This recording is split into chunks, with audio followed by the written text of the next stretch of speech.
আসসালামু আলাইকুম ওয়া রাহমাতুল্লাহি ওয়া বারাকাতুহু। এই পর্বে আমরা জানব পুরুষের লিঙ্গের পেনাইল ভেন বা লিঙ্গের যে শিরাগুলো আছে, রগগুলো আছে, এই রগগুলো ভেসে যাওয়া বা ফুলে যাওয়া বা ভেরিকোস হওয়া আসলে কি ধরনের জটিলতা এবং এইটা সাধারণত কেন হয়ে থাকে এবং এইটা হলে কিভাবে আপনি পরিত্রাণ পেতে পারেন।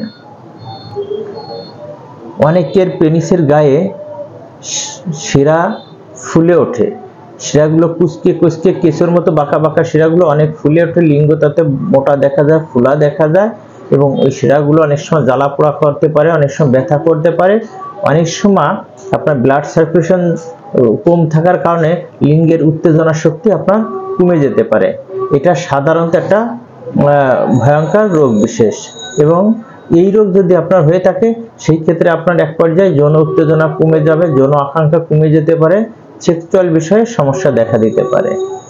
তো সাধারণত পেনিসে যে ভেনগুলো আছে, শিরাগুলো আছে, এটা কেন ফুলে ওঠে এবং এটা কেন আপনার কুচকে যায়।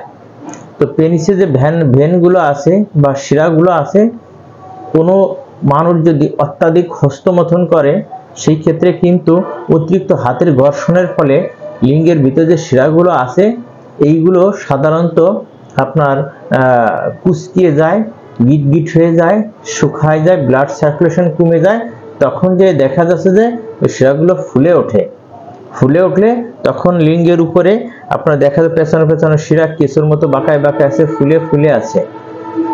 আবার একটা দেখা যাচ্ছে যে যদি আপনি আঘাতজনিত কারণে আপনার লিঙ্গের আপনার শিরাগুলো ফুলে যেতে পারে।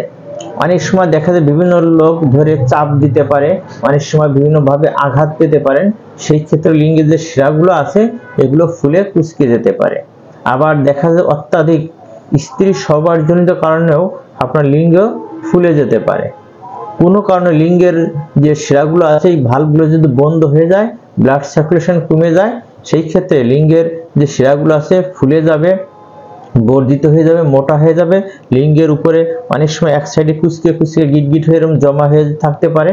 তো আপনাদের যদি এই ধরনের সমস্যা হয়ে থাকে কখনোই আপনারা সার্জারি করাবেন না, কারণ লিঙ্গের শিরাগুলো সার্জারি করাইলে আপনি ভয়ঙ্কর বিপদে পড়বেন।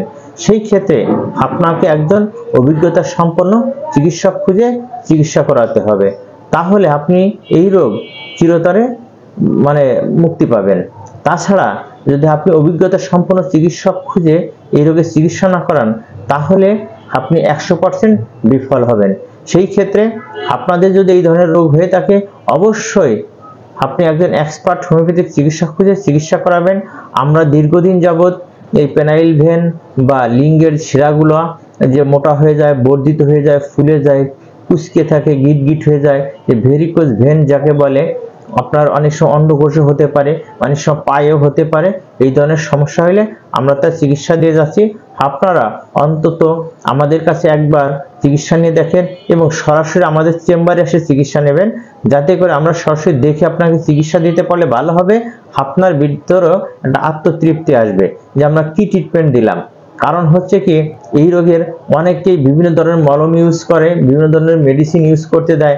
আসলে মলম বা কোনো ধরনের মেডিসিনে এই রোগ ভালো হবে না। আপনার দেখা যাচ্ছে যে এর জন্য আপনার হচ্ছে কি ওষুধ খেতে হবে। অয়েন্টমেন্ট বাহ্যিক ব্যবহার করলে বা ওষুধ বাহ্যিক ব্যবহার করলে কখনোই আপনি এটাতে মুক্তি পাবেন না। এটাতে মুক্তি পেতে হলে আপনাকে অবশ্যই ওষুধ সেবন করতে হবে, তাহলে এক পর্যায়ে ব্লকগুলো ছুটে গেলে সেই ক্ষেত্রে আপনার যে সেক্সুয়াল অর্গানগুলো আছে এগুলো স্বাভাবিকভাবে আপনার ফিরে আসবে এবং সেক্সুয়াল উত্তেজনা বাড়বে, যৌন উত্তেজনা বাড়বে এবং আপনি শারীরিক মেলামেশা করতে আর সমস্যা হবে না এবং স্বাভাবিক জীবনে আপনি ফিরে আসবেন। তবে আপনাদের যদি এই ধরনের সমস্যা হয়ে থাকে আর দেরি না করে দ্রুত চিকিৎসকের শরণাপন্ন হন। আজ এ পর্যন্তই। সবাই ভালো থাকুন, সুস্থ থাকুন। আল্লাহ হাফেজ।